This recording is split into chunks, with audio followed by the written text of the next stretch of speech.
Good morning दोस्तों।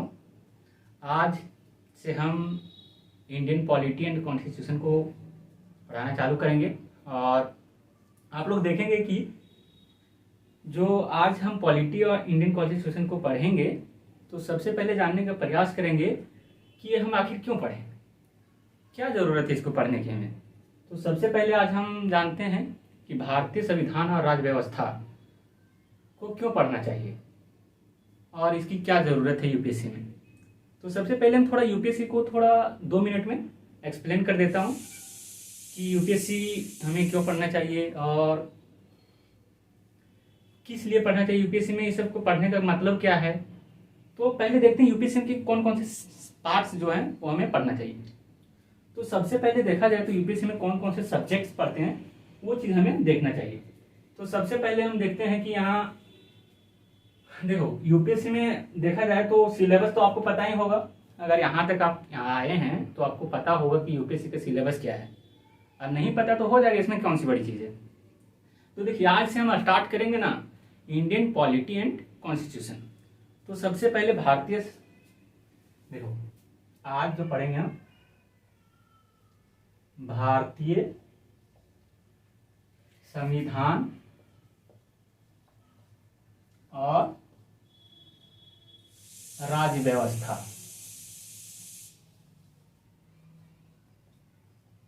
ठीक है, भारतीय संविधान और राज्य व्यवस्था। तो इसका सिलेबस क्या है नहीं है, इसको जब ये पूरा सिलेबस खत्म हो जाएगा यूपीएससी का पॉलिटी का पार्ट, तब हम इस पार्ट को पूरा डिस्क्राइब कर देंगे।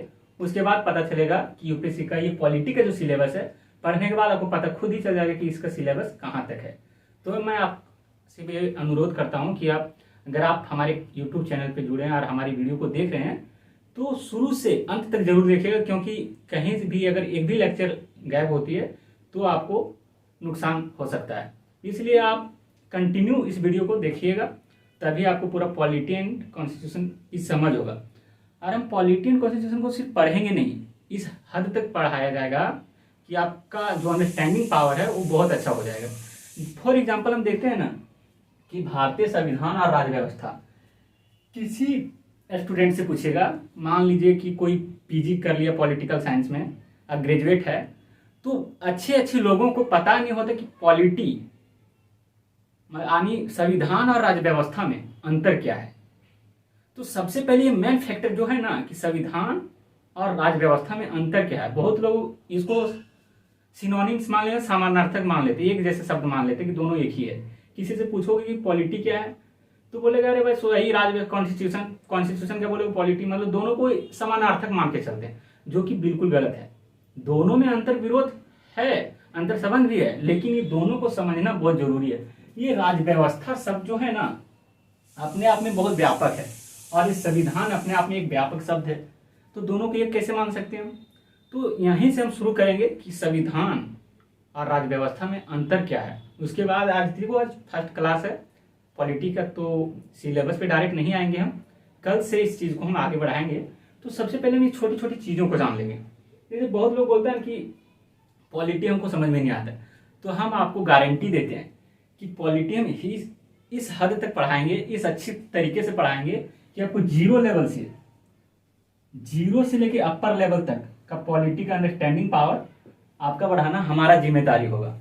तो इसलिए हम आज से आपको पॉलिटी पढ़ाएंगे और पढ़ेंगे ही नहीं, पॉलिटी को सीखेंगे भी कि पॉलिटी को कैसे पढ़ा जाता है, किस तरीके से इसको समझा जाए।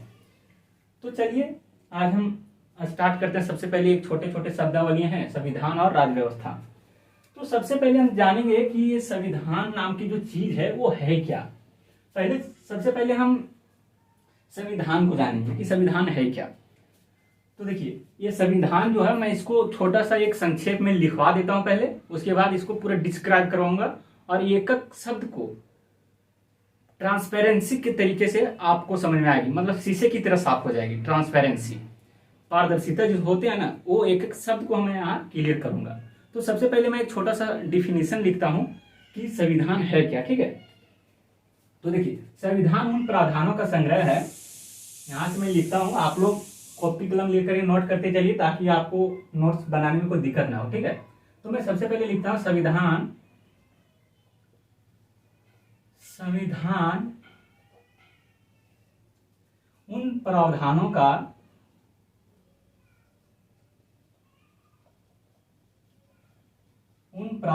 का संग्रह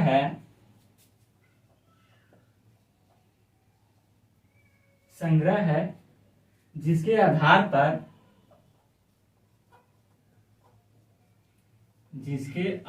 पर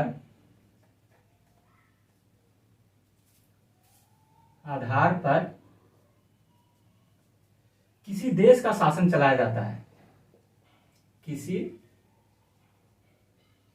देश का शासन चलाया जाता है।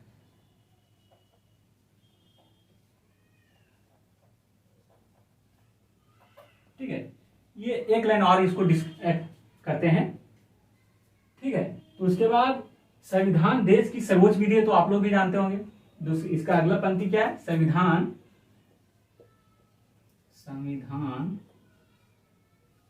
देश की सर्वोच्च विधि है, सर्वोच्च विधि है। ठीक है, संविधान शक्ति का मानचित्र है। एक और इसमें शब्द जोड़ लीजिए, संविधान शक्ति का मानचित्र है। संविधान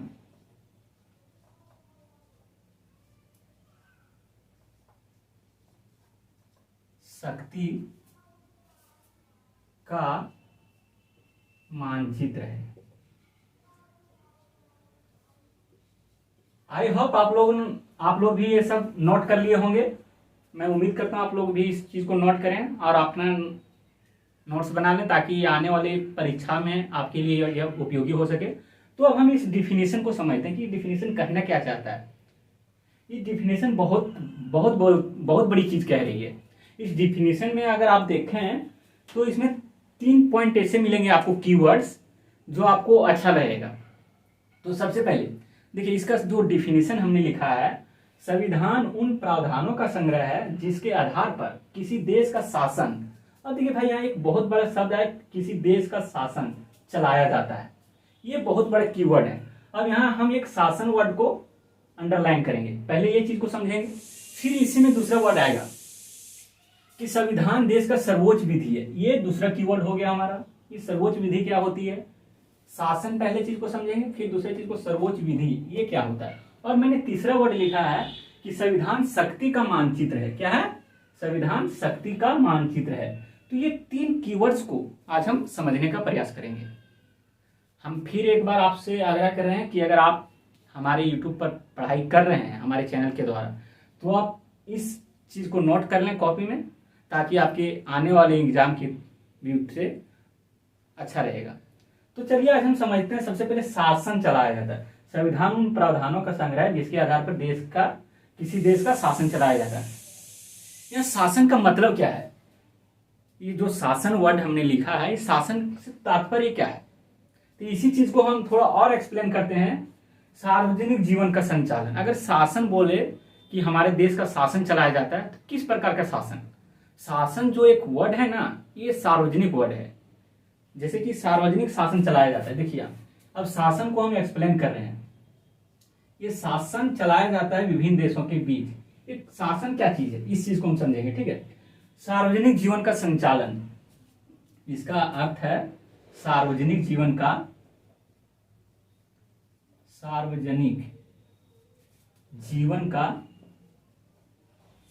संचालन करना।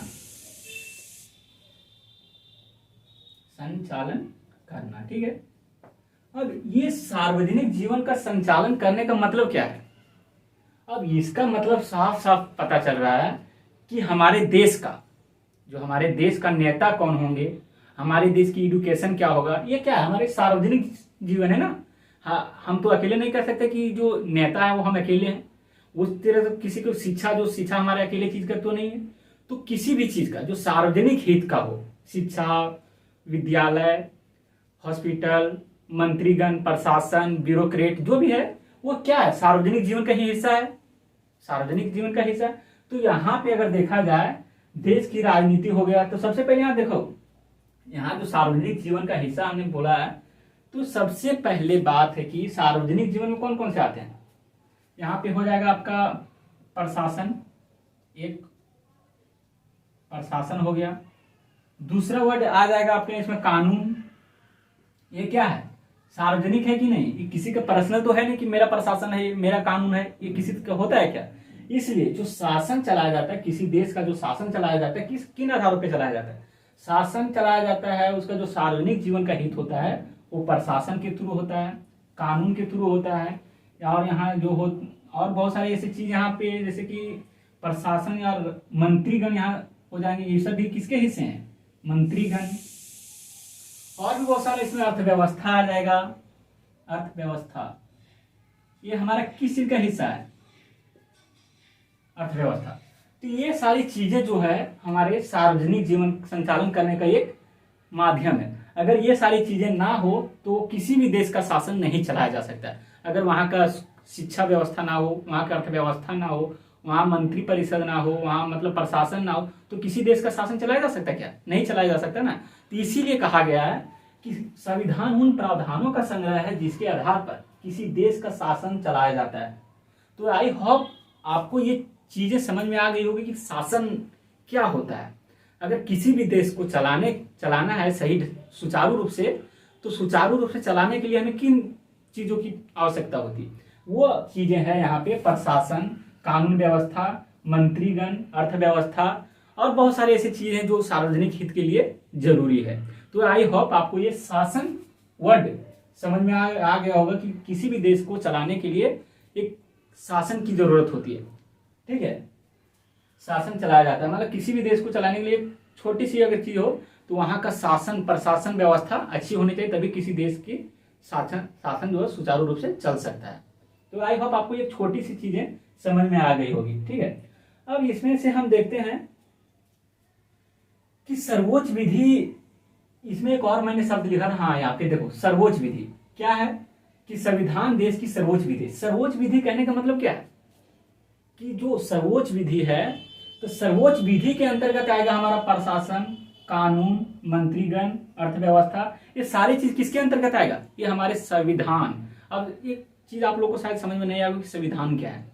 संविधान क्या है, संविधान एक दस्तावेज है जिसको विभिन्न संगठनों द्वारा मिलकर के एक संविधान की रचयिता की गई और वो संविधान को हमारे देश में लागू किया गया है।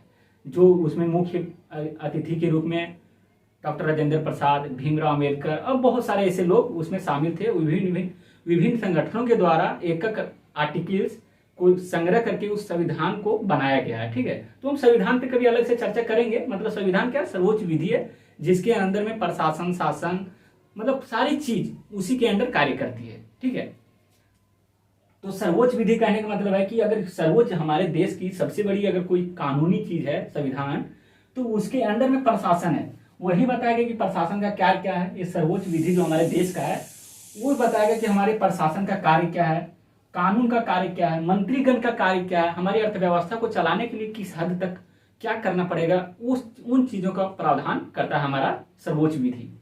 तो कोई हमारे देश में अगर कुछ भी चीज घटित होता है, तो हमारे देश में अगर किसी भी चीज का मान लो अगर कोई मर्डर कर दिया तो उसको हत्या के आरोप लग जाता है ना, तो उसको सजा कौन देगा, तो हमारा संविधान देगा। संविधान के अंतर्गत सर्वोच्च विधि जो होता है उसके अंदर में जो आर्टिकल्स होगा उस आर्टिकल के आधार पर उसको फांसी दिया जाएगा। जो भी उसका प्रावधान होगा उस आर्टिकल के तहत वो सजा उसको दी जाएगी। इसलिए कहा जाता है कि हमारी जो सर्वोच्च विधि है ना वो सर्वोपरि है, सुप्रीमोसी ऑफ सुप्रीम कोर्ट जो हम लोग कहते हैं, तो वो चीज है। तो आई होप आपको सर्वोच्च विधि समझ में आ गई कि सर्वोच्च विधि कहने का मतलब है कि कोई भी विधि अगर मतलब प्रशासन की शक्तियां क्या होगी, कानून की शक्तियां क्या होगी, ये चीज। तो इसी को आगे हम एक और डिस्क्राइब करेंगे कि संविधान शक्ति का मानचित्र है। शक्ति का मानचित्र कहने का मतलब क्या है। अब आई होप आप लोग समझ गए होंगे, फिर मैं यहाँ समझाने का प्रयास कर रहा हूँ कि शक्ति का मानचित्र का मतलब क्या है। ठीक है, तो देखिए यहाँ शक्ति का मानचित्र कहने का मतलब है, अभी हम इस वर्ड को समझ रहे हैं। दो वर्ड हमने समझ लिया, किसी देश का शासन चलाया जाता है। ठीक है, क्या संविधान उन प्रावधानों का संग्रह जिसके आधार पर किसी देश का शासन चलाया जाता है। तो हमने ये वर्ड देख लिया। अब आते हैं कि संविधान देश की सर्वोच्च विधि, ये शब्द भी मैंने देख लिया। अब एक शब्द बचा है, संविधान शक्ति का मानचित्र है। ये यूपीएससी में पूछा गया सवाल है कि संविधान शक्ति का मानचित्र है, टिप्पणी करें, कमेंट करें। ये 10 नंबर का क्वेश्चन था, 150 शब्दों में लिखने का था।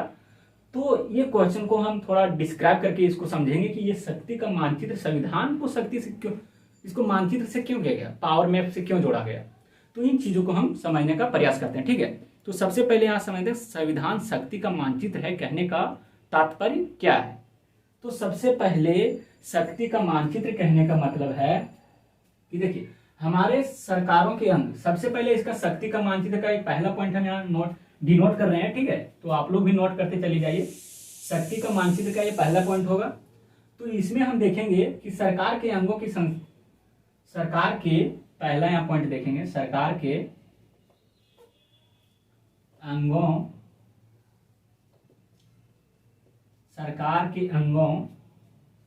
और संस्थाओं की शक्ति, अंगों और संस्थाओं की शक्ति, संस्थाओं की शक्ति, ठीक है। अब ये पहला पॉइंट है कि संविधान शक्ति का मानचित्र है, किन आधारों पे करा। पहले इस पॉइंट समझने से पहले मैं छोटा सा आपको व्यू देना चाहूंगा कि इसको समझने के लिए पहले एक छोटा सी चीज समझा दें। जैसे मान लीजिए आप लोग घर में रहते हैं, आपके जो जमीनी कागजात है और भी सारी चीजें हैं, मान लीजिए पहाड़, हिमालय पहाड़ के बारे में जानते हैं कि अगर कोई बताए कि हिमालय का एरिया यहाँ तक है, मान लो अगर कोई बताए कि हिमालय की क्षेत्रफल जो है इस एरिया तक जाता है, तो उसका मैप, एक नक्शा होता है कि हिमालय यहाँ से यहाँ तक है, उसका एक मैप तैयार हो जाता है कि हिमालय की ऊंचाई इतना, उसका एक मैप तैयार होता है। उसी प्रकार अगर मान लीजिए आप अपनी ही मतलब क्या बोलते हैं उसको, खेत के बारे में अगर जानना है कि आप खेत जाते हो तो वहां पे आपको पता चलता होगा ना कि हमारे खेत का जो एरिया है वो ये एरिया हमारा है, इतना ये एरिया तक हमारा खेत है। तो इसका शक्ति जो है यहीं तक, इस बाउंड्री तक ही इसका शक्ति सीमित है खेत का। इसका मालिक जो है, इस खेत का मालिक, वो इस खेत से बाहर कुछ कार्य कर नहीं सकता। उसी प्रकार शक्ति का मानचित्र कहने का मतलब, यहाँ पहला पॉइंट हमने लिखा था कि सरकार के अंगों और संस्थाओं की शक्तियां। अब देखो सरकार के अंग कौन कौन से होते हैं आपको पता, देखिए अभी मैं बहुत सारे वर्ड बताऊंगा जो आपको शायद पता ना हो, बहुतों को पता होगा कि सरकार के अंग कौन कौन से हैं। तो सरकार के अंगों की शक्तियां की चर्चा करता है हमारा संविधान। तो देखिए यहाँ समझते हैं सबसे पहले, तो देखिए यहाँ जो सरकार के अंगों और संस्थाओं की शक्तियां, सरकार के कौन कौन से अंग होते हैं। सबसे पहले इसके अंतर्गत कार्यपालिका,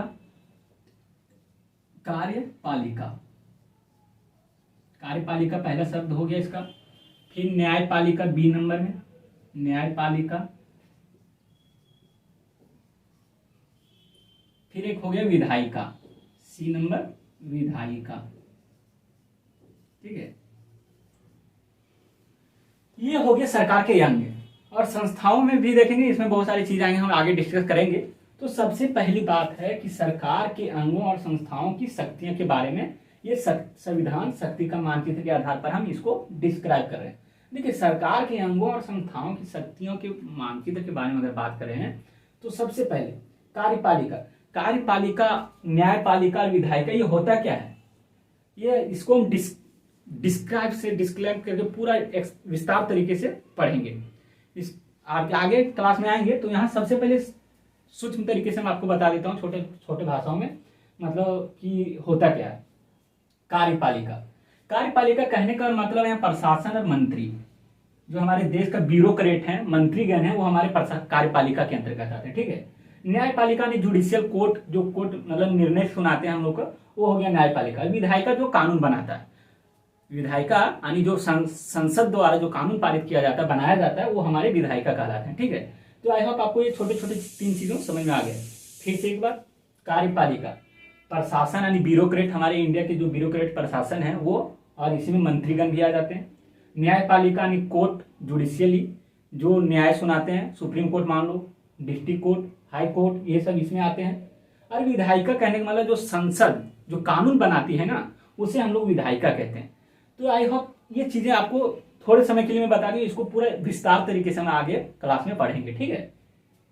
तो सबसे पहले यहां जानते हैं कि कार्यपालिका की शक्तियां कहां तक सीमित है, ये चीज बताती है संविधान शक्ति का मानचित्र है। ये क्या कहती है कि कार्यपालिका की शक्तियां कहाँ तक होगी, किस हद तक, मतलब जो कोई प्रशासन है, तो अगर कोई कलेक्टर है जिला का, तो उस कलेक्टर की शक्ति कहाँ तक होगी, किस सीमा तक होगी, उसका कहने का तात्पर्य कि संविधान शक्ति का मानचित्र है। यही क्वेश्चन यूपीएससी एक बार पूछा था कि संविधान शक्ति का मानचित्र है, टिप्पणी करें। 10 नंबर का क्वेश्चन था। तो बहुत लोगों को शायद उस समय नहीं पता होगा, चाहे पता जिसको होगा वो लिख के आया होगा।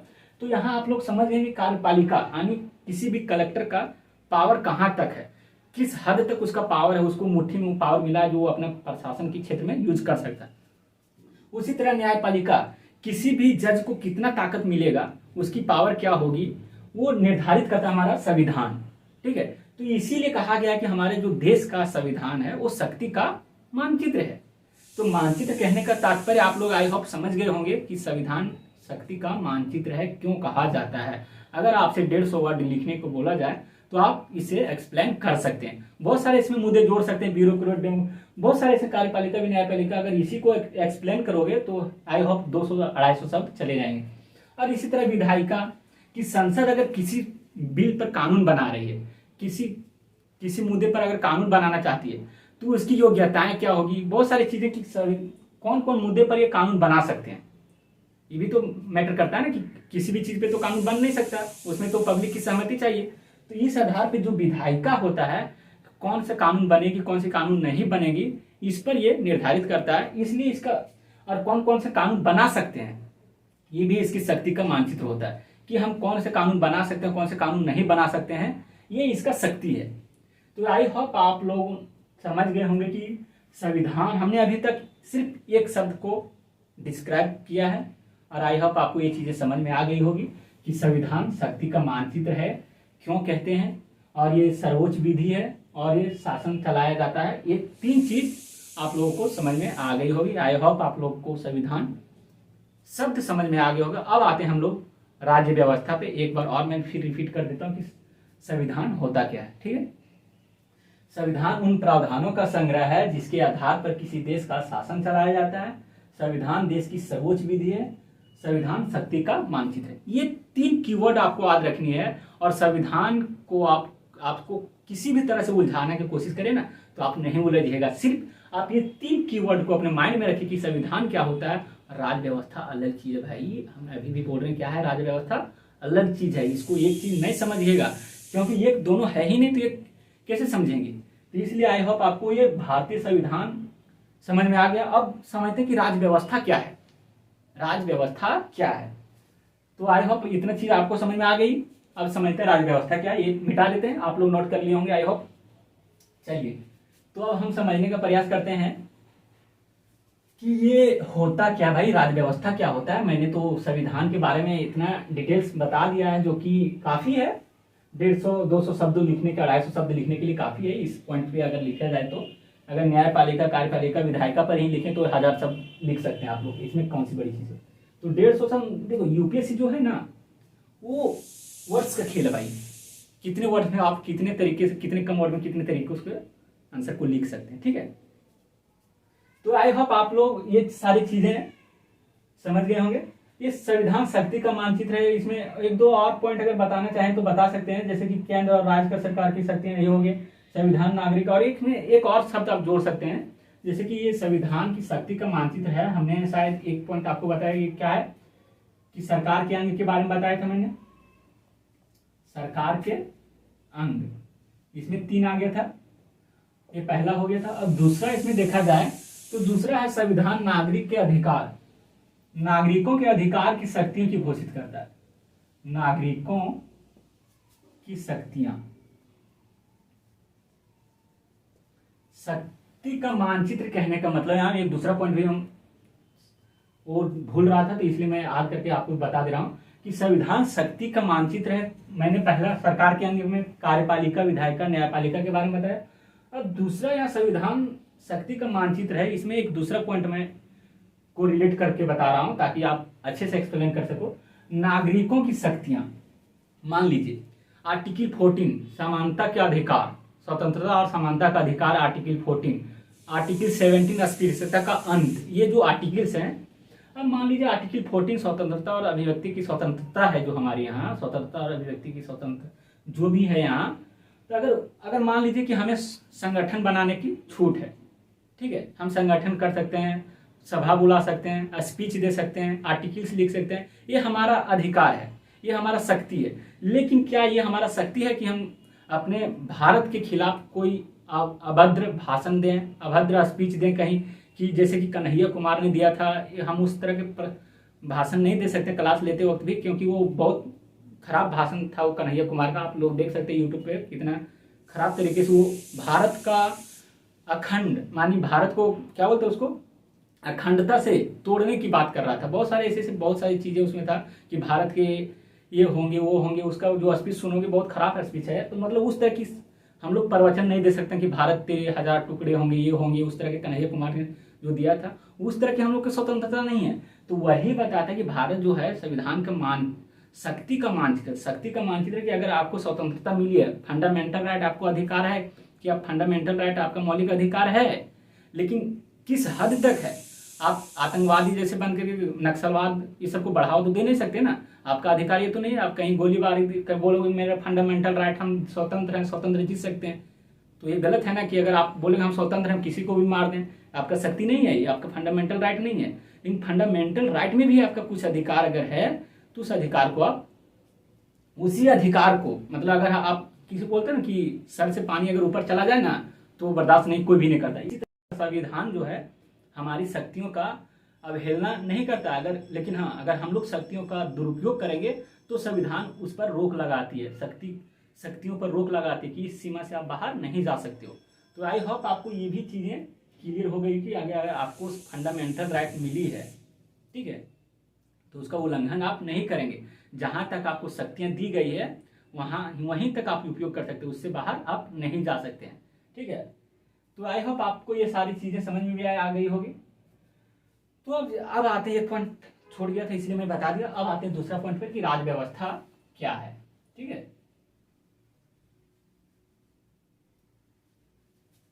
अब जानते हैं कि राज व्यवस्था क्या है। राज व्यवस्था को भी हम एक लाइन में डिफाइन कर देते हैं, उसके बाद आई होप आप लोग भी नोट कर लीजिए कि देखिए मैंने संविधान को सबसे पहले डिफाइन किया, अब हम राज व्यवस्था को डिफाइन करेंगे। तो आपसे फिर कोई क्वेश्चन पूछ सकता है कि difference between constitution and polity, ये क्वेश्चन बन सकता है कि संविधान और राज व्यवस्था में अंतर क्या है, ये क्वेश्चन बन सकता है। आप दोनों को मिक्स करके भी आप लिख सकते हैं। तो सबसे पहले हम आपको राज व्यवस्था के बारे में थोड़ा लिखवा देते हैं और बता देते हैं। राज व्यवस्था संविधान का, आप लोग भी नोट कर लीजिए, राज व्यवस्था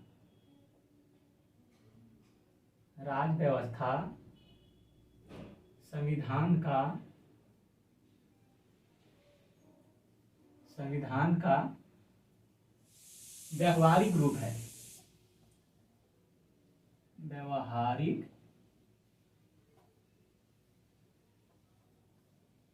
रूप है, ठीक है। संविधान को लागू करने के क्रम में, इसी के आगे लिखिए आप लोग, संविधान को लागू करने के क्रम में जो विषय और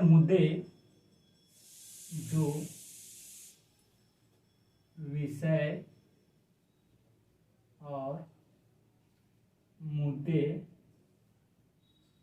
उभर कर सामने आते हैं,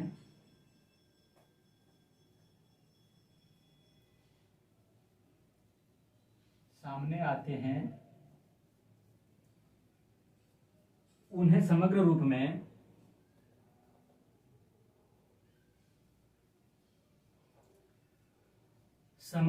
में राज्य व्यवस्था कहते हैं। क्या कहते हैं? राज्य व्यवस्था कहते हैं। आई होप आप ये डिफिनीशन को लिख लीजिए ताकि आपको अच्छा रहे, और इस चीज को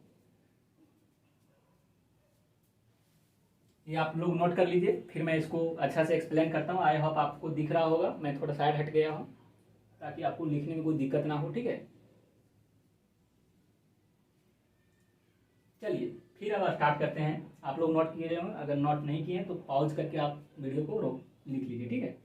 तो देखिए हमने यहाँ क्या लिखा है, दूसरा शब्द, 1 मिनट आपको टाइम दे रहा हूँ, लिख लीजिए, ठीक है।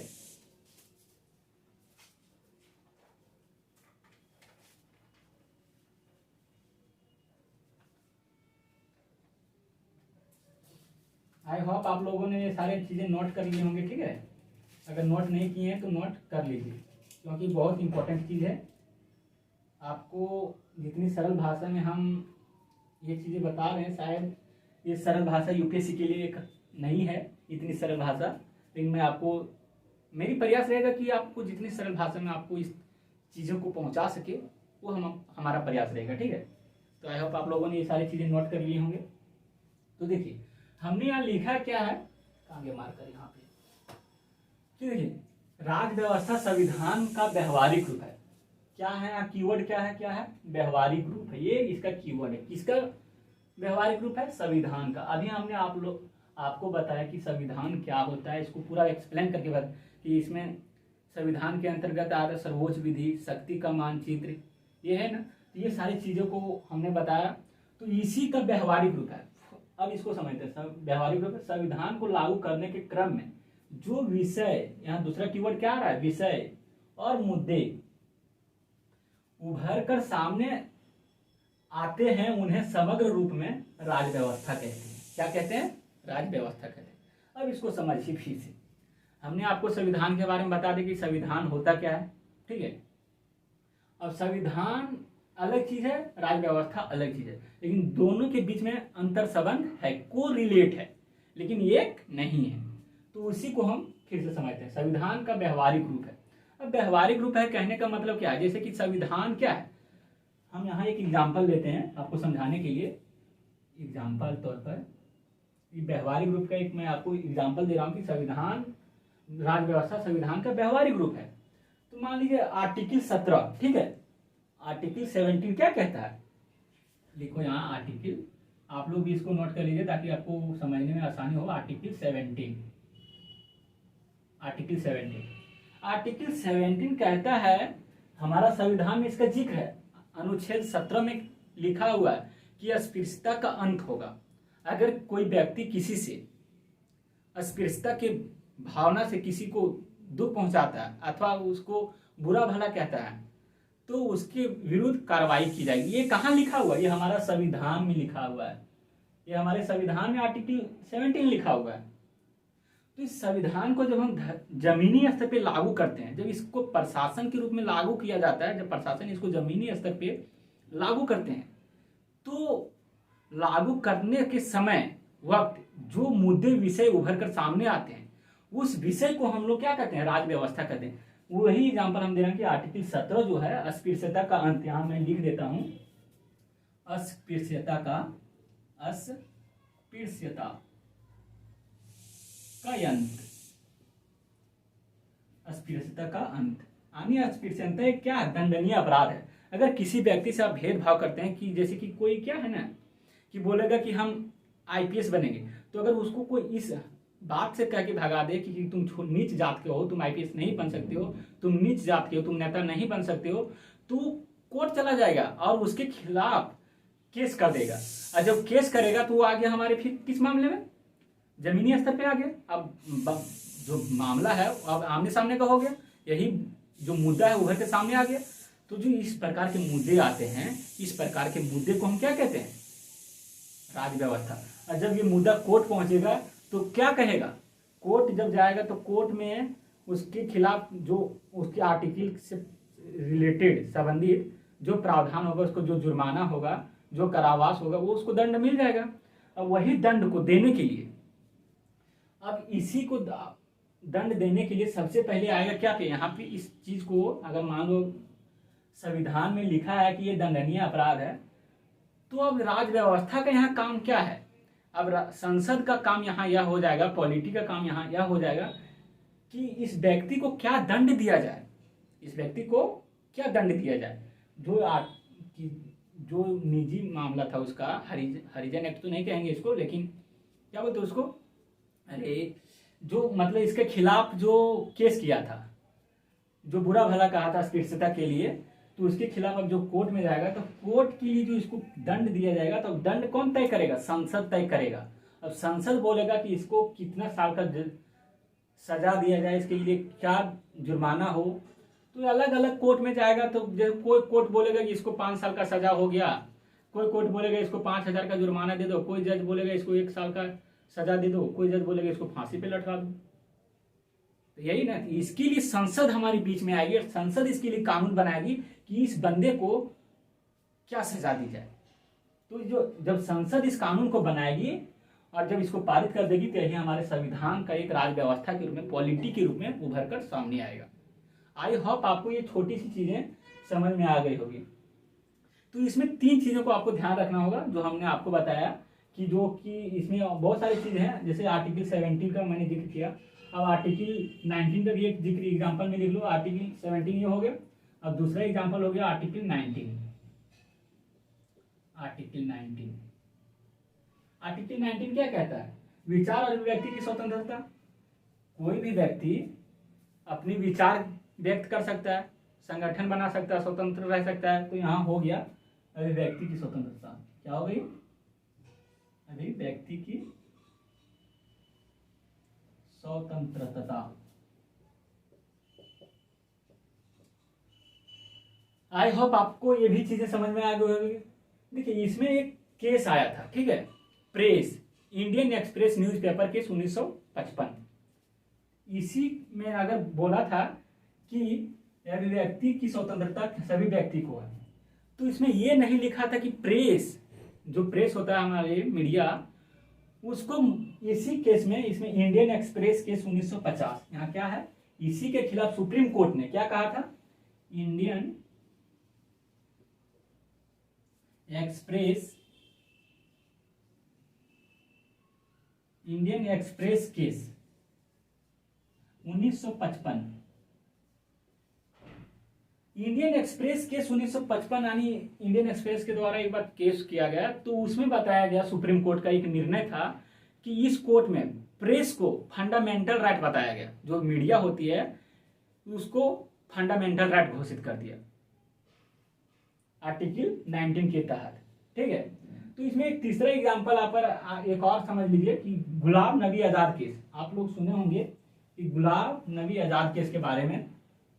ये 2020 का केस है, अगर रिसेंट का केस है, तो इस चीज को भी आप लोग समझ लीजिए कि गुलाम नबी आजाद केस क्या है, इसका मामला क्या है।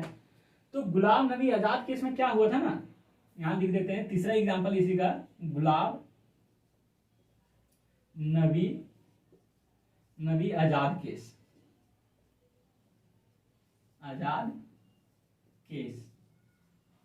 ठीक है, 2020। अब इस केस में क्या कहा गया था ना, जम्मू और कश्मीर को 330 हटाया गया था, ठीक है।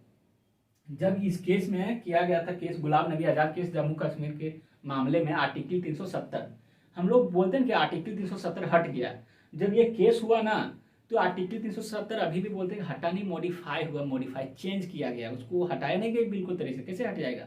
उसमें कुछ बहुत सारी चीजें हैं, उसमें एक शब्द को काट के हटाया गया, ठीक है, तो मॉडिफाई किया गया था। तो जब जम्मू एंड कश्मीर में 370 के दौरान जब इंटरनेट बंद हुआ था, जम्मू कश्मीर में इंटरनेट बंद कर दिया गया था, जब जम्मू कश्मीर का 370 धारा जब हट रहा था, वहां जब कार्रवाई हो रही थी, तो उस वक्त वहां बहुत दिनों तक नेट बंद कर गया।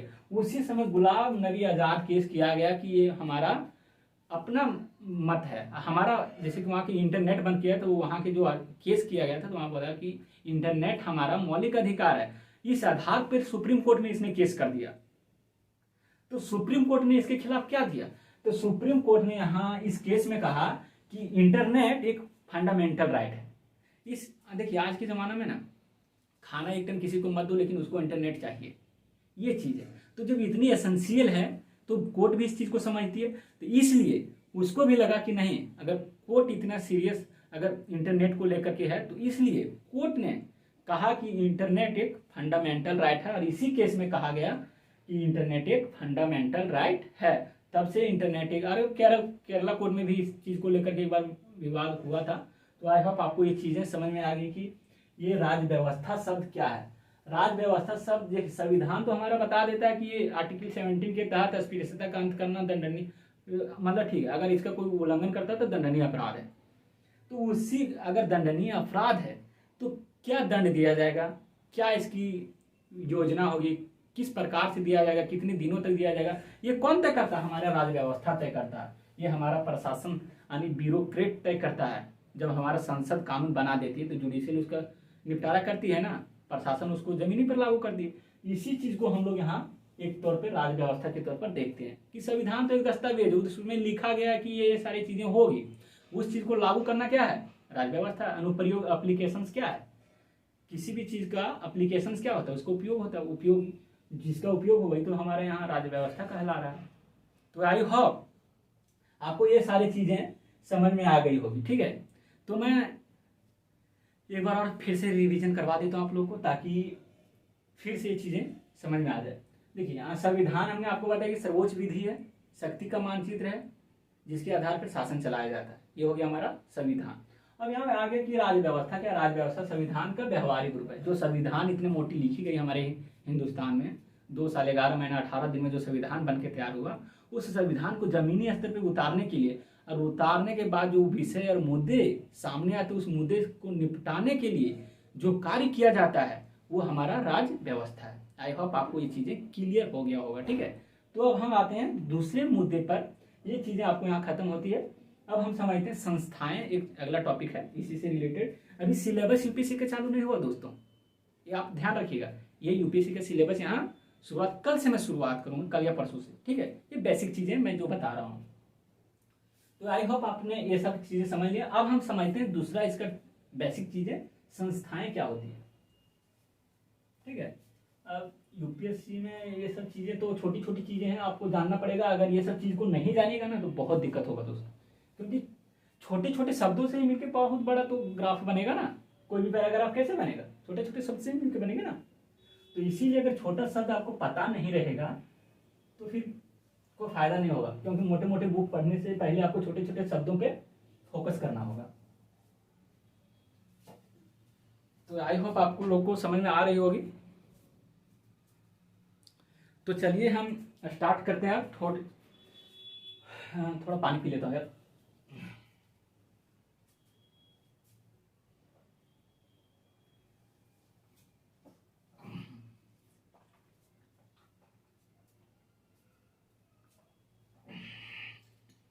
देखिए हम बात कर रहे थे संस्थाएं की, ठीक है।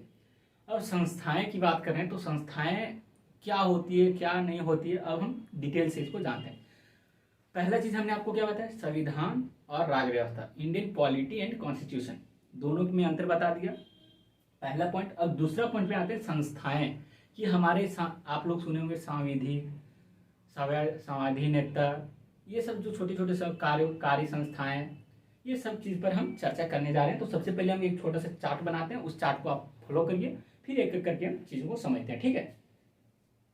तो देखिए अब संस्थाएं का मैं एक ग्राफ बना रहा हूँ और उस ग्राफ के आधार पर हम आपको पूरे चीज को बताएंगे, ठीक है। एक चार्ट आप लोग भी बना लीजिए। संस्थाएं,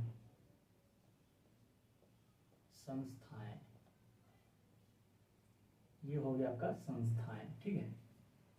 अब संस्थाएं के आप लोग सुने होंगे संवैधानिक संस्थाएं होता है। पहला इसको बांट दो 2 भागों में, ठीक है, 3 भागों में इसको बांटेंगे। पहला हो जाएगा संवैधानिक संस्थाएं, ये हो गया संवैधानिक संस्थाएं, ये हो गया संवैधानिक संस्थाएं। अब दूसरा हो गया आपका असंवैधानिक,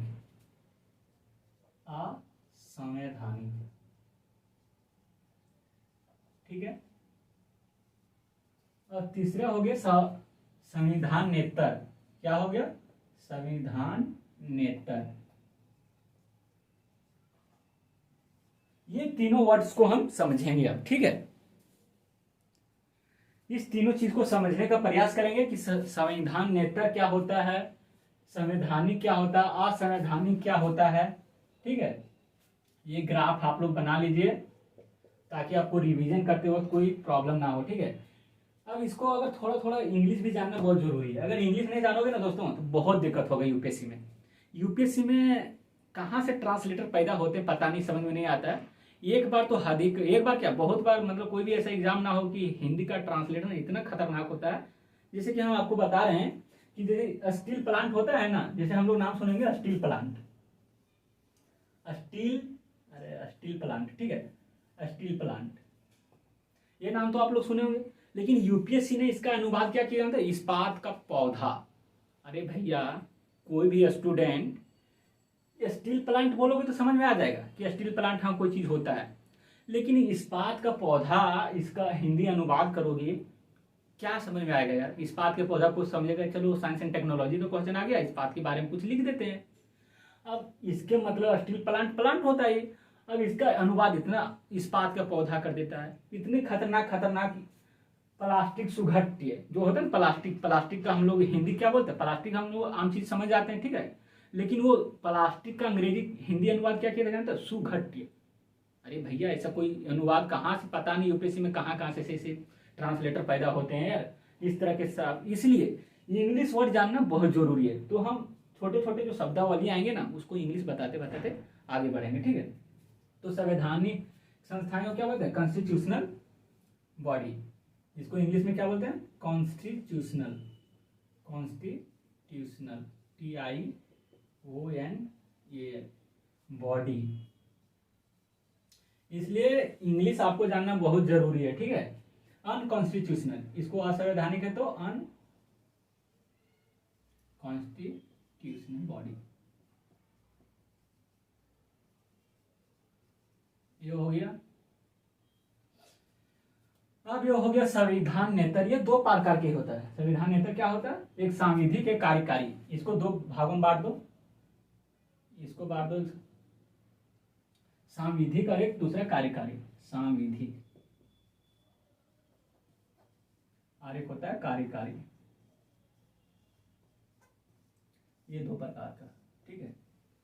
पहले ये दोनों को समझते हैं, संवैधानिक और असंवैधानिक। इसको तीसरा रोल में फिर लेंगे, ठीक है। तो सबसे पहले समझते हैं कि संवैधानिक संस्थाएं किसे कहते हैं हम लोग, ठीक है। तो संवैधानिक कहने का तात्पर्य क्या हो गया, संवैधानिक संविधान के प्रावधानों से निकलता है। जैसे कि संवैधानिक संस्थाएं वह संस्थाएं जो संविधान के प्रावधानों से निकलकर बाहर आता है, जिसे हम संवैधानिक संस्थाएं कहते हैं। आपको ये चीजें समझ में नहीं आएगी, मैं समझाता हूं। जैसे क्या है ना कि संविधान में जो चीजें पहले से लिखी गई है, जैसे आर्टिकल 280 वित्त आयोग के बारे में, ठीक है। भारत का वित्त आयोग के बारे में जिक्र कहां पे है, एग्जाम्पल इसका क्या है, भारत का वित्त आयोग, वित्त आयोग, ये क्या है, भारत का वित्त आयोग। जो हमारे संविधान में पहले से लिखा जा चुका है, उसमें अब लिखा नहीं जा रहा है। जो अब लिखा जा रहा है वो तो फिर दूसरा चीज है, लेकिन जो हमारे संविधान में पहले से ऑलरेडी लिखा जा चुका है, ठीक है। जैसे भारत का वित्त आयोग आर्टिकल 280 में लिखा है, ठीक है, आर्टिकल 280। और फिर इसी तरह से देख सकते हो भारत का चुनाव आयोग, भारत का चुनाव आयोग। इस सब शब्दों से आप टेंशन ना लें, इसको हम पूरा विस्तार से पढ़ेंगे। भारत का वित्त आयोग आर्टिकल 280 जब हम यहाँ पहुंचेंगे तो इसको पूरा विस्तार तरीके से देखो। ये अगर एग्जाम्पल देना है ना भाई, अगर किसी को चीज को समझाना है तो कहीं तो शुरुआत करना पड़ेगा ना, इसलिए इस शब्द को टेंशन नहीं लीजिए, लेकिन इतना जान लीजिए कि जो संविधान में पहले से लिखा है वो संवैधानिक है। ये तो समझ आ रही है ना। और इस सब चीज को हम अलग से पढ़ेंगे, जब इस पर पहुंचेंगे तो विस्तार तरीके से पढ़ेंगे और विस्तार तरीके से पढ़ाएंगे। हम आपको गारंटी देते हैं कि कहीं भी थोड़ी सी भी दुविधा आपके मन में नहीं रहेगी, ये हमारा वादा है। और आप खुद कहेंगे जब आप हमारी पूरी क्लास करेंगे तब, ठीक है। आर्टिकल भारत का चुनाव आयोग, इलेक्शन कमीशन ऑफ इंडिया, ठीक है। तो इसके बारे में आप लोग पढ़ेंगे। इसका जिक्र हमारे आर्टिकल 324 में है। ये हमारे संविधान में पहले से इसका प्रस्तावना है, मतलब ये पहले से लिखित है, इसमें कोई चेंजिंग अभी नहीं है, ठीक है। मतलब जो पहले संविधान में लिखा जा चुका वो हमारा संवैधानिक है। इतना कम हो गया। तो अब आते हैं हम लोग असंवैधानिक। फिर सबको अलग अलग से देखेंगे, ठीक है। लेकिन अभी हम असंवैधानिक के बारे में थोड़ा देख लेते हैं। अब देखो, असंवैधानिक और संविधान नेतर में क्या अंतर है, इस चीज को हम देखेंगे। ठीक है,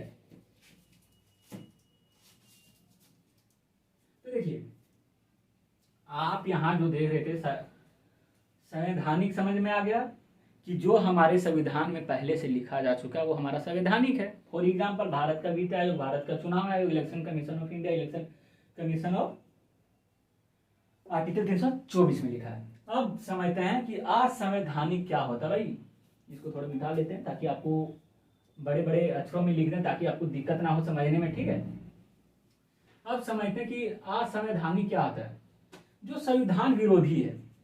फॉर एग्जाम्पल असंवैधानिक कहने का मतलब क्या, अनकॉन्स्टिट्यूशनल बॉडी किसे कहते हैं हम लोग, जो संविधान के विरोध है, जो संविधान के विरोधी है।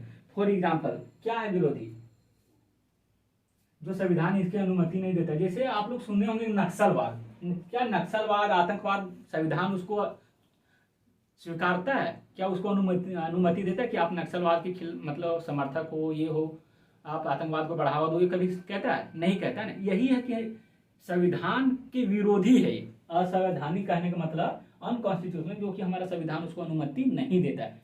संवैधानिक संस्थाएं जो पहले से लिखित है वो संवैधानिक है, जिसका, और असंवैधानिक जो संविधान के विरोधी हो। फॉर एग्जाम्पल नक्सलवाद हो गया। बब्बर खालसा के बारे में आप लोग सुने होंगे कि जो कह रहा था कि पंजाब को एक स्वतंत्र देश के रूप में हम आज़ाद करेंगे। तो ये सब क्या हमारे संविधान उसको सहमति देती, प्रदान करता, सहमति नहीं करता ना।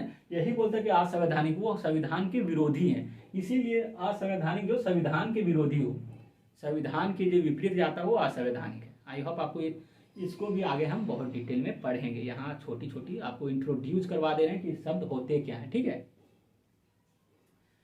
अब आते हैं तीसरा चीज पर कि संविधान नेतर क्या होता है। ठीक है, ये दोनों चीज हम आपको बता दिए हैं। अब यहाँ पे आते हैं संविधान नेतर क्या होता है।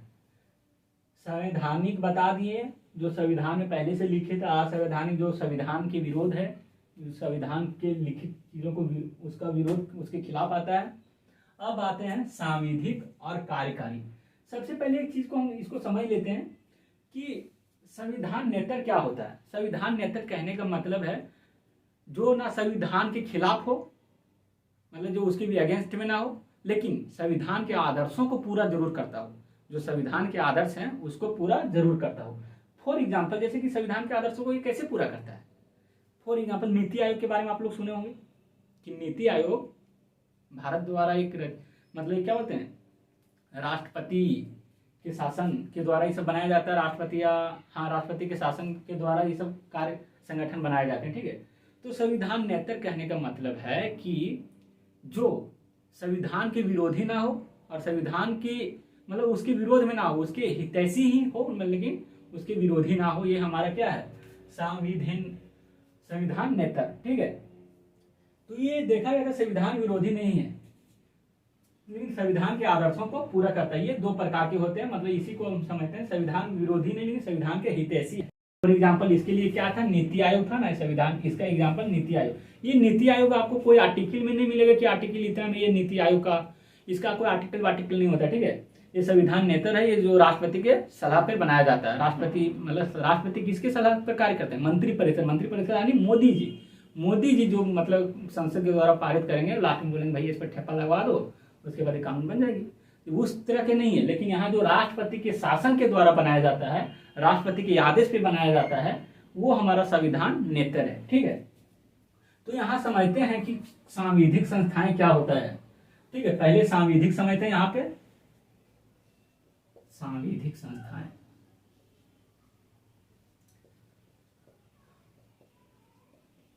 सांविधिक संस्थाएं, अब इसके बारे में जानते हैं। जो संस्था संसद के कानून से निर्मित हो, सांविधिक संस्थाएं किसे कहते हैं, जो संस्थाएं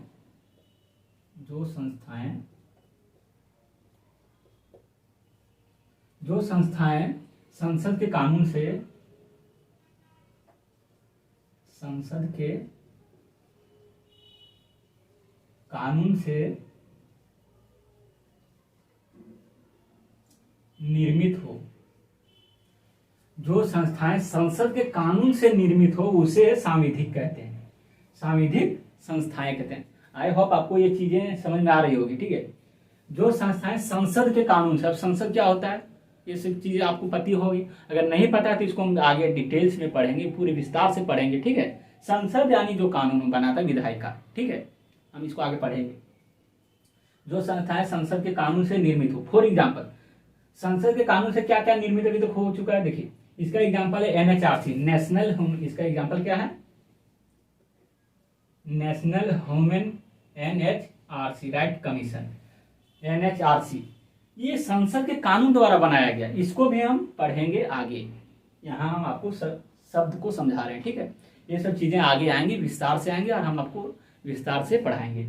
तो इसका क्या है, जो संस्थाएं संसद के द्वारा निर्मित होता है, फॉर एग्जाम्पल ये हो गया राष्ट्रीय महिला आयोग, इसी का दूसरा एग्जाम्पल है क्या है, राष्ट्रीय महिला आयोग, महिला आयोग इसी का एग्जाम्पल है। ठीक है, राष्ट्रीय महिला आयोग, यहाँ एन लगा लो, राष्ट्रीय महिला आयोग इसी का एग्जाम्पल है। तो आई होप आपको ये चीजें समझ में आ गई होगी कि सांविधिक संस्थाएं क्या है। जो संस्थाएं संसद के कानून से निर्मित हो सांविधिक है। अब आते हैं कार्यकारी, क्या होता है कार्यकारी। तो कार्यकारी के बारे में जान लेते हैं कि कार्यकारी संस्थाएं क्या होता है। अब यहाँ जान लेते हैं कार्यकारी के बारे में। यहाँ सांविधिक हो गया, यहाँ कार्यकारी हो जाएगा। जिस तरह मैं लिखते जा रहा हूं उसी तरह आप लोग भी नोट करते चले जाइए अपनी कॉपी में, अच्छा रहेगा। ठीक है, जो संस्था राष्ट्रपति या कार्यपालिका, जो संस्था, इसी का लिख रहा हूं मैं, जो संस्था राष्ट्रपति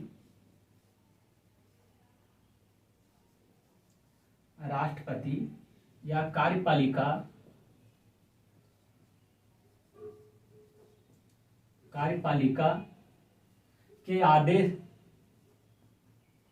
के आदेश से निर्मित हो। ठीक है, यहां क्या मैंने कहा, सांविधिक संस्थाएं में हमने बताया आपको कि जो संस्थाएं संसद के कानून से निर्मित हो। फॉर एग्जाम्पल इसका दिया था मैंने एनएचआरसी, राष्ट्रीय महिला आयोग, ये इसका सांविधिक। सांविधिक मतलब जो संसद बनाता है भैया कानून, संसद के आदेश पर बनता है कानून, वो हमारा सांविधिक है सरल भाषा में। दूसरा चीज है कार्यकारी, जो राष्ट्रपति या कार्यपालिका, हमने आपको बताया था कार्यपालिका में कौन कौन आता है, मंत्रीगण और ब्यूरोक्रेट। ब्यूरोक्रेट यानी प्रशासन, पुलिस प्रशासन, ये तो समझ में आता नहीं इतना, हाँ वही चीज है। जो संस्थाएं राष्ट्रपति या कार्यपालिका के आदेश से निर्मित हो। इसका एग्जाम्पल कौन कौन से भाई, इसका एग्जाम्पल भी यही आएगा कि नीति आयोग इसी का एग्जाम्पल है, नीति आयोग। इसको हम आगे पढ़ेंगे नीति आयोग को पूरे विस्तार से, आप टेंशन ना ले कि नीति आयोग क्या है नहीं है। शॉर्टकट में अगर नीति आयोग को समझना चाहें, नीति आयोग हमारे क्या बोलते हैं उसको दिशा निर्देश देता है कि कोई भी कार्य को कैसे संचालन किया जाए, विभिन्न प्रकार के कार्यों में ये सहयोग करता है। और बाकी ये कुछ है नहीं, मतलब सजेस्ट कमेटी है ये कि किस कार्य को किस तरह से किया जाए, वो सजेशन कमेटी है। इसको हम विस्तार से पढ़ेंगे नीति आयोग को। ठीक है, अब यहाँ हो गया, ये चीजें आपको शायद समझ में आ गई। ठीक है, तो इन्हीं दोनों सांविधिक संस्थाएं और कार्यकारी संस्थाएं, यही दोनों मिलकर संविधान नेतृत्व कहलाता है। ठीक है, आई होप आप लोग को एक छोटी छोटी शब्दें पता हो गई होगी। अगर पता हो गया है तभी आपको आगे चीजें समझ में आएगी, क्योंकि पॉलिटी पढ़ना बहुत आसान है, लेकिन ये सब चीजों को अगर नहीं समझे हैं तो बहुत कठिन है।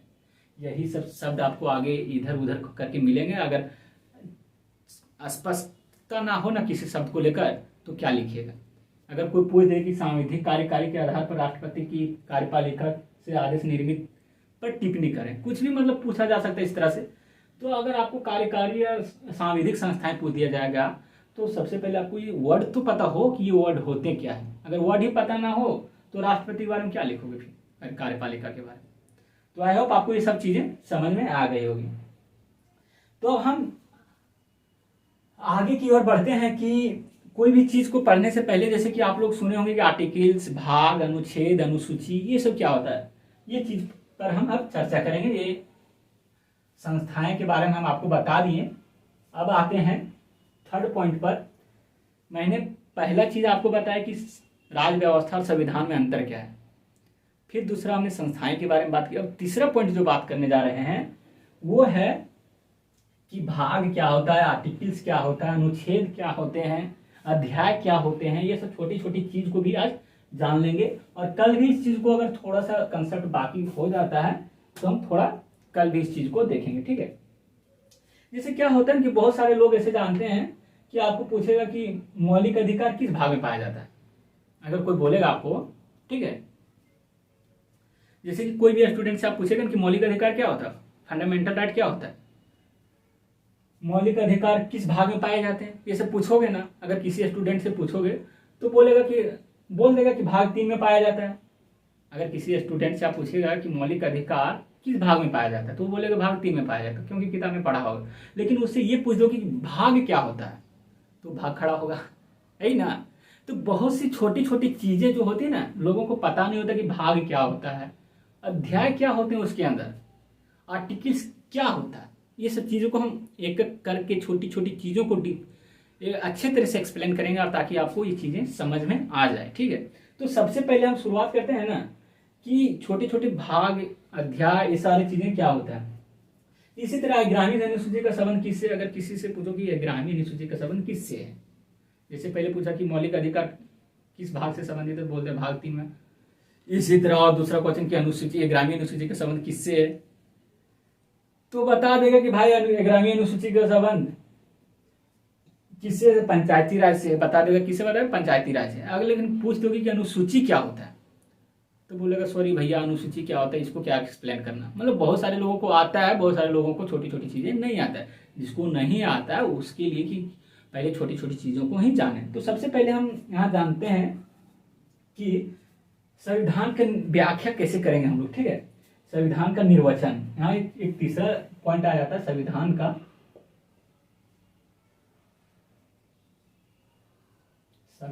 निर्वचन। निर्वचन कहो या तो व्याख्या कहो, ठीक है, व्याख्या। ये थर्ड पॉइंट है गुरु, आप याद रखिएगा, ये तीसरा पॉइंट हमने 2 पॉइंट पहले बताया, ठीक है। तो सबसे पहले जानते हैं ना कि संविधान, संविधान तो आपको बता दिया। संविधान क्या है, एक दस्तावेज, इतनी मोटी किताब है, उसके अंदर सारी चीजें लिखा कि देश को कैसे चलाएंगे, अर्थव्यवस्था कैसे चलेगी, हमारे देश की शिक्षा प्रणाली क्या होगी, दुनिया में मतलब बहुत सारी चीजें जो हमारे देश के लिए जरूरी है, वो हमारा संविधान है, ठीक है। इसीलिए उसको कहा जाता है सर्वोच्च विधि है, क्योंकि उसके ऊपर कुछ है ही नहीं, जो भी है संविधान के नीचे है, इसीलिए। अब जानते हैं संविधान का व्याख्या किस, मतलब संविधान जो बुक है उसमें क्या क्या चीजें हैं, उसमें आएंगे आर्टिकल्स, अध्याय, चैप्टर, जो जो आप लोग इंग्लिश में उसी तरह। सबसे पहले क्या आता है, संविधान, ये हो गया हमारा दस्तावेज। जैसे हम आपको जैसे क्या बता रहे हैं, जैसे कि देखो मैं एक आपको छोटा सा एग्जांपल बता रहे हैं। मान लीजिए ये हमारा संविधान का एक दस्तावेज है, ये नोटबुक आपको आई होप दिख रहा होगा, ये दस्तावेज है। इसी में सारा चीज एक्सप्लेन किया गया है कि पहला चैप्टर में क्या होगा, उसके खंड में क्या होगा, उसके खंड में क्या होगा, तो सारी चीज के एक्सप्लेन किया गया है, ठीक है। तो इस तरह के दस्तावेज हमारे जो संविधान का है, इसी प्रकार का मतलब एक किताब है। तो उसी किताब को मैं थोड़ा समझाता हूँ कि इस किताब के अंदर होते क्या है, ठीक है। तो सबसे पहले नाम दे दिया, किताब का नाम क्या है, संविधान। अब संविधान के नीचे मतलब उसके अंदर अगर कोई चैप्टर आप लोग पढ़ते हैं ना किताब, तो उसके अंदर चैप्टर होता है ना, चैप्टर के अंदर कोई टॉपिक होता है, छोटा सा टॉपिक, उसके अंदर छोटा सा टॉपिक होता है, उसके अंदर छोटा सा टॉपिक होता है। उसी तरह से संविधान में भी लिखा गया है। तो सबसे पहले संविधान, संविधान को फिर इसके अंदर भाग में बांटा गया, इसको 22 भागों में बांटा गया है। ये जो किताब है संविधान, उसको 22 चैप्टर में बांटा गया, कितना 22 पार्ट में बांटा गया। इसको कॉन्स्टिट्यूशन बोलेंगे, कॉन्स्टिट्यूशन।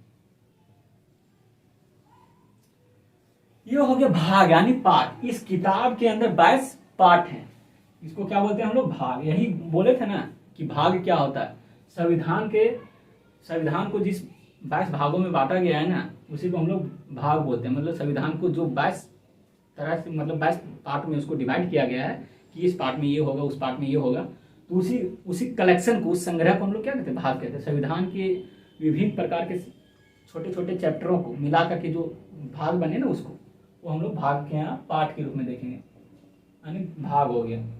अब इसके अंदर आ जाता अध्याय। अगर इसके अंदर आ गया छोटा छोटा चैप्टर्स, इसके अंदर क्या आ जाएगा, अध्याय। यानी चैप्टर। जैसे आप कोई भी सब्जेक्ट पढ़ते हो ना भाई, कि मान लीजिए न्यूक्लियर केमिस्ट्री के बारे में पढ़ रहे हैं, तो न्यूक्लियर केमिस्ट्री के जब एंट्री करोगे तो वहाँ कोई सा आपको मिलेगा व्हाट इज न्यूक्लियर, न्यूक्लियर क्या होता है, तो न्यूक्लियर के नीचे लिखा होगा उसके डिफिनेशन, फिर ये BCD करके लिखा होगा। उसी तरह से यहाँ हम आपको डिस्क्राइब करें। आई होप आप इस चीज़ों को समझ रहे होंगे, ठीक है। ये बहुत सारी छोटी छोटी चीज़ें हैं, लेकिन मैं बता दे रहा हूँ ताकि आपको आनी चाहिए। फिर अध्याय के अंदर रहेगा अनुच्छेद। इसके अंदर क्या होगा? अनुच्छेद। क्या होगा? अनुच्छेद। और इसके अंदर होगा क्या? खंड। इसके अंदर खंड होगा और फिर इसके अंदर उपखंड होगा, ठीक है।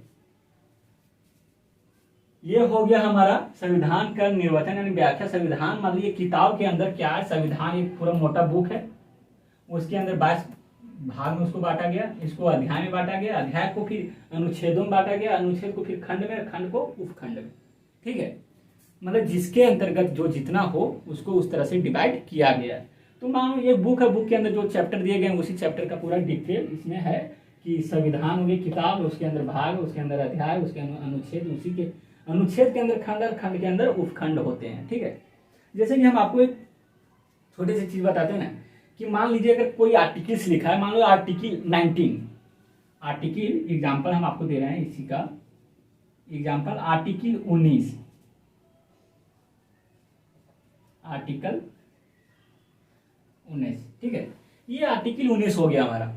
अब आर्टिकल 19, अब मान लो इसी को आर्टिकल 19 ये करो, इसको क्या पढ़िएगा?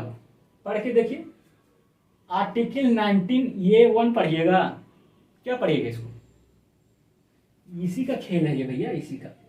देखिए इसको पढ़ने का सही तरीका क्या है ना, इसको पढ़ेंगे आर्टिकल 19 क्लॉज, इसको क्या पढ़ेंगे हम लोग? ये को 19 क्लॉज खंड है, ये क्या है? खंड। 19 क्लॉज, और ये क्या है? एक सब क्लॉज। तो इसको पूरी तरह से क्या पढ़ेंगे? 19 क्लॉज ये सब क्लॉज 1, क्या पढ़ेंगे? 19 क्लॉज ये सब क्लॉज 1, आर्टिकल 19। इस तरह से इसको इस तरह से पढ़ने से, अगर आप इसको इस तरह से पढ़िएगा कि आर्टिकल 19 ये एक, भैया आप तो फिर पॉलिटी का स्टूडेंट हो ही नहीं, आप पॉलिटी के साथ खिलवाड़ कर रहे हो। आपको अगर छोटी सी बेसिक चीजें नहीं पता हो तो फिर पॉलिटी क्यों पढ़ रहे हो? क्यों ग्रेजुएशन कर रखी, PhD कर रखी इसमें? ये तो बहुत बड़ी बात है। और अच्छे अच्छे लोगों को नहीं आता भाई, हम क्या बोल रहे हैं, अच्छे अच्छे लोगों को नहीं आता कि इसको क्या पढ़ें। इसी तरह से हम दूसरा एग्जाम्पल आपको देते हैं कि ये आर्टिकल 19 हो गया और ये हो गया, ठीक है। 19 आर्टिकल ये, और एक हो गया 19 आर्टिकल ये। इसको दोनों को कैसे पढ़िएगा? ये हो गया ना आर्टिकल 19 ये स्वतंत्र, ये हो गया, ये मतलब अलग से आर्टिकल्स है। और इसको पढ़ेंगे आर्टिकल 19 क्लॉज ये, क्योंकि ये क्लॉज के रूप में आया है। अगर ये कोई स्वतंत्र रूप में हो तो ये स्वतंत्र है, अगर ब्रैकेट में है, ब्रैकेट मायने नहीं रखता है, लेकिन जब इस तरह के शब्द आएंगे आपके सामने, यहाँ ब्रैकेट भी नहीं, अगर यहाँ 19 छोटा ये भी हो तो ये स्वतंत्र आर्टिकल है, ठीक है। लेकिन अगर यहाँ इस तरह के 19 ये इस तरह का मिल जाएगा तो फिर आपको 19 क्लॉज ये पढ़ना पड़ेगा। तो ये छोटी छोटी चीजें आपको आई होप समझ में आ गई होगी कि हम इस शब्द को लेकर क्यों इतना गंभीर है, ठीक है। तो देखिए एक इसको अगर ग्राफ के द्वारा अगर समझा जाए, देखो सबसे पहले क्या हो जाएगा? संविधान, सबसे अंदर क्या हो जाएगा? ये उपखंड, ठीक है। ये क्या हो जाएगा? उपखंड, ये हो जाएगा खंड, ये हो जाएगा आपका अनुच्छेद, ये हो जाएगा अध्याय, और ये हो जाएगा आपका भाग, और ये हो जाएगा आपका संविधान, ठीक है। ये हो गया आपका संविधान, ये हो गया आपका भाग, ये हो गया आपका अध्याय, ये हो गया आपका अनुच्छेद, और ये हो गया आपका खंड, ठीक जा रहा है ना। और ये हो गया आपका 1 2 3 गोला कम बन गया क्या? और ये हो गया आपका उपखंड, ठीक है। 1 2 3 4 5 ठीक 6, ठीक है। 1 2 3 4 5 6, 1 2 3 4 5 6, ठीक है। तो आप इस तरह से देखिएगा, सबसे बड़ा गोला संविधान, उसके अंदर वाला गोला भाग, उसके अंदर गोला वाला अध्याय, उसके गोला अनुच्छेद, उसके खंड, फिर उसके अंदर उपखंड, ठीक है। तो इस इस तरह से चीजों को आप देख सकते हैं। तो आई होप आप ये छोटी छोटी चीजें आपको समझ में आ गई होगी। आई होप हम आपसे उम्मीद करते हैं कि ये सारी चीजें समझ में आ गई। अब हम एक लास्ट पॉइंट और आज की क्लास का मैं अंतिम बिंदु पर विषयवार के रूप में एक छोटी सी और अनुसूची, जो मैंने शब्द यहाँ उपयोग किया कि अनुसूची क्या होता है, उसको थोड़ा देख लेते हैं। ठीक है, वो चौथा पॉइंट होगा आपका।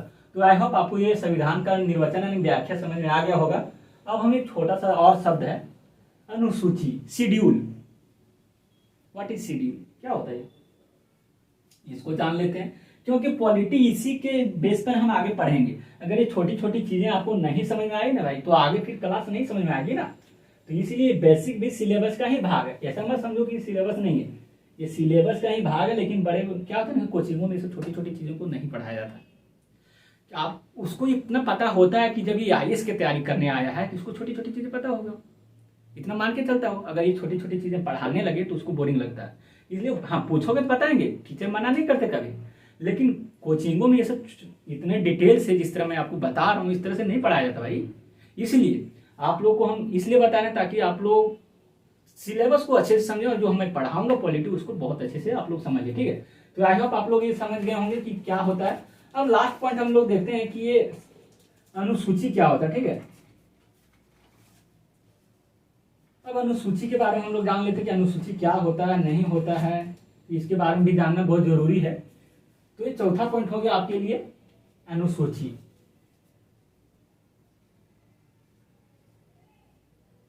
अनुसूची, शेड्यूल, SCHEDULE, ठीक है, शेड्यूल। अब हम जानते हैं कि होता क्या है, अनुसूची क्यों है, क्या है। ये संविधान जो हमारा बना है उसी में ये शेड्यूल भी आपको मिलेगा। ठीक है, उसी के अंतर्गत। तो हम लोग इस सब को जानते हैं कि होता क्या है। तो सबसे पहले जानते हैं कि इसको एक लाइन में मैं लिखवा देता हूं, आप लोग लिख लीजिए ताकि आपको डिफाइन करने में कोई दिक्कत ना हो। ठीक है, अनुसूची संविधान के अंत में, इसको लिख लिए, नोट कर लीजिए, संविधान अनुसूची, यहां पहले अच्छा से लिख देता, अनुसूची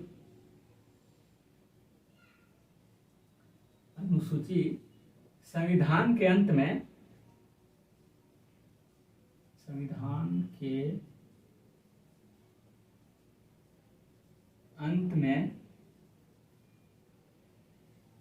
अंत में दी गई विषयों की वह सूची है,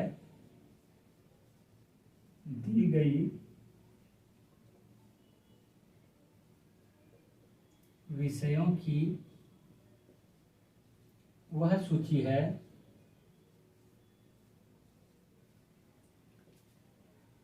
जो संविधान के किसी, जो संविधान के किसी, जो संविधान के किसी प्रावधान की व्याख्या करता है, प्रावधान की व्याख्या करता है।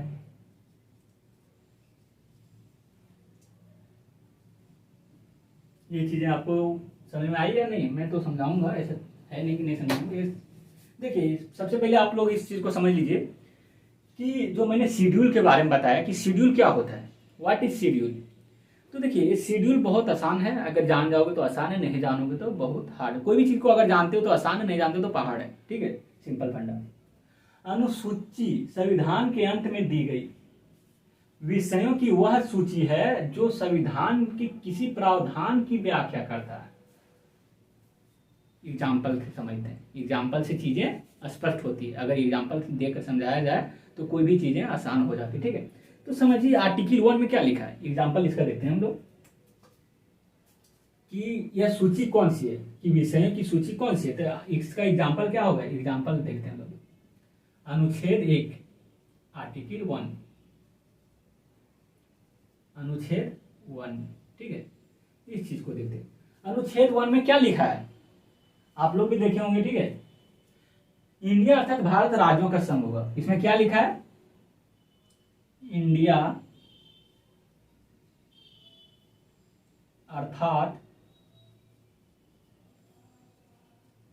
भारत राज्यों का संघ होगा, राज्यों का संघ होगा,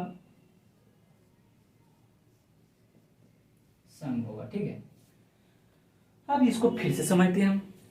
अनुसूची संविधान के अंत में दी गई विषयों की वह सूची है जो संविधान के किसी प्रावधान की व्याख्या करता है। ठीक है, तो अनुच्छेद में क्या कहा गया है कि अनुच्छेद में कहा गया है कि इंडिया अर्थात भारत राज्यों का संघ होगा। अब आर्टिकल 1 को अगर एक्सप्लेन करेंगे ना कि इंडिया अर्थात भारत राज्यों का संघ होगा तो बहुत लंबा हो जाएगा और किताबें और मोटी हो जाएगी।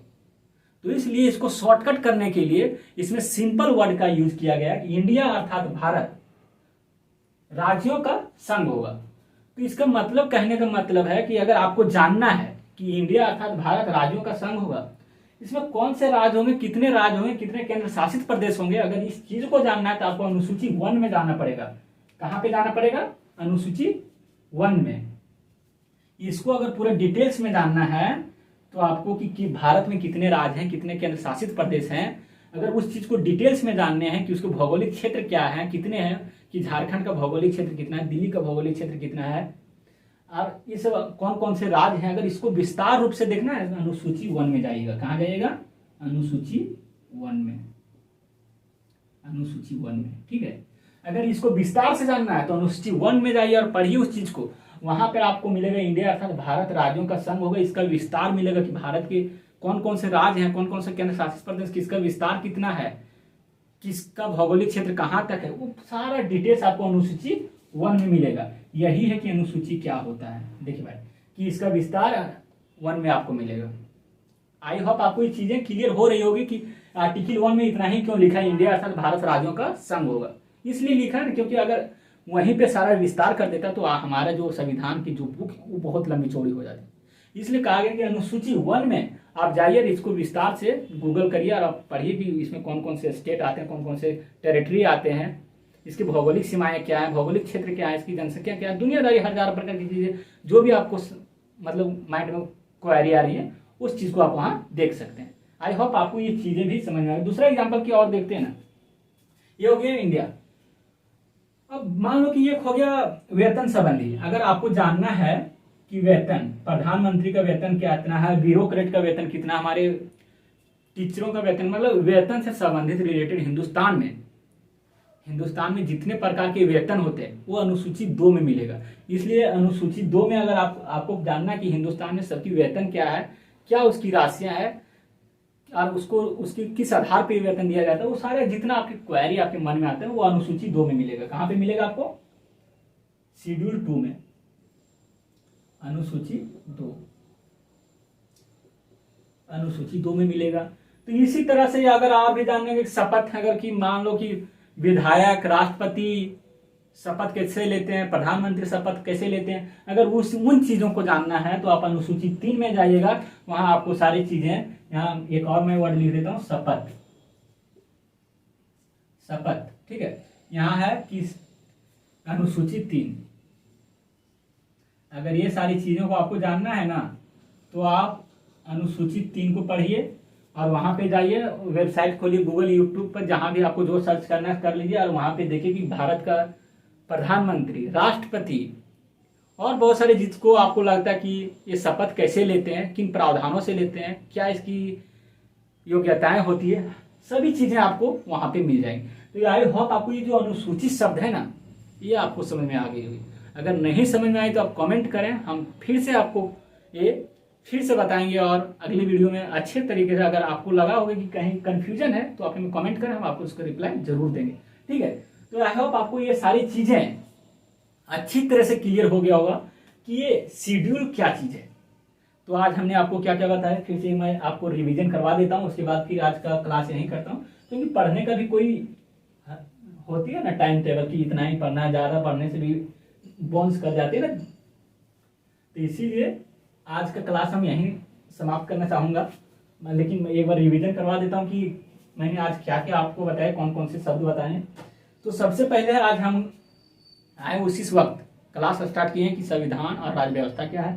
पहला चीज हमने क्या पढ़ाया था आपको? संविधान और राज व्यवस्था, राज व्यवस्था क्या है, ये दोनों हमने बता दिए, दोनों में अंतर बता दिया आपको, ठीक है, बता दिए हैं। और दूसरा चीज हमने आपको फिर पढ़ा है कि संस्थाएं कौन कौन सी,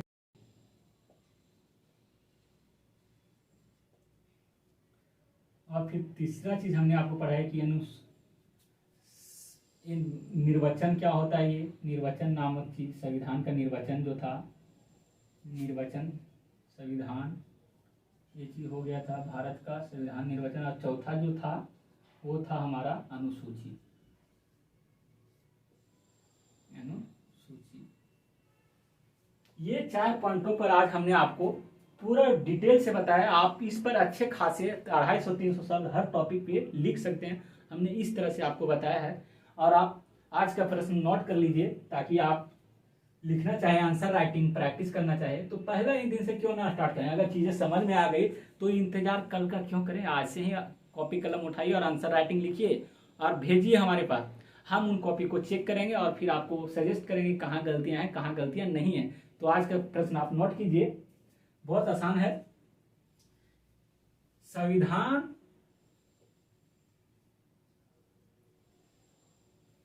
और राज्य व्यवस्था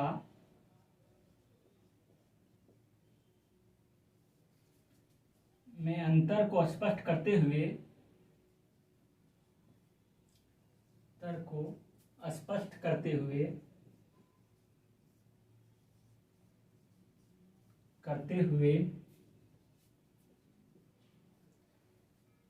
इसकी प्रासंगिकता पर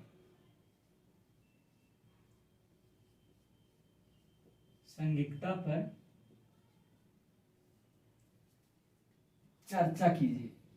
क्या कीजिए? चर्चा कीजिए। देखिए अब आपके इस प्रश्न का फॉर्मेट क्या होगा। फॉर्मेट होगा कि आप सबसे पहले संविधान और राज्य व्यवस्था को डिफाइन करेंगे, दोनों में अंतर बताएंगे, ठीक है।